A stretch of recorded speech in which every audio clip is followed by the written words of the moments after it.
लोक काय म्हणतील? हा माझ्या मनाचा पण प्रश्न होता सुरुवातीला, की लोक काय म्हणतील. काय म्हणणार आहे लोक?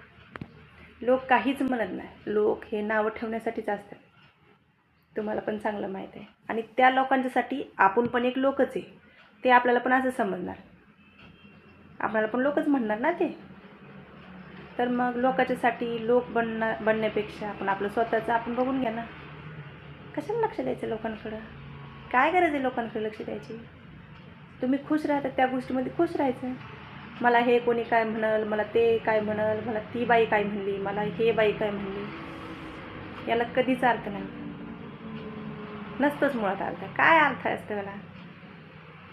लोकांकडे बघायचं, हां बाबा हे मला नाव ठेवते, मी काहीच नाही करू शकत, मला लाज वाटते, मला भीती वाटते. माझ्या बहिणींनो, लाजू नका, घाबरू नका. बऱ्याच साऱ्या अशा बहिणी आहे माझ्या की ज्या म्हणजे लोकांसाठी, लोकांचा विचार करून स्वतःमध्ये जे टॅलेंट असते, जे काय करण्याचं, ते करू नाही शकत. लोकांनी नाव ठेवलं तर कसं करायचं? घरातल्या लोकांनी नाव ठेवलं तर काय करायचं? थोडंसं पाऊल उचलून तर बघा. ज्यावेळेस तुम्ही सक्सेस होणार, घरातल्या लोकांनाच खुशी वाटणार.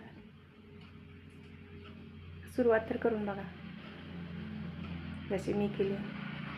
काय बनू किंवा नाही बनू, पण हिंमत मात्र मनामध्ये ठेवते आणि कायम राहणार.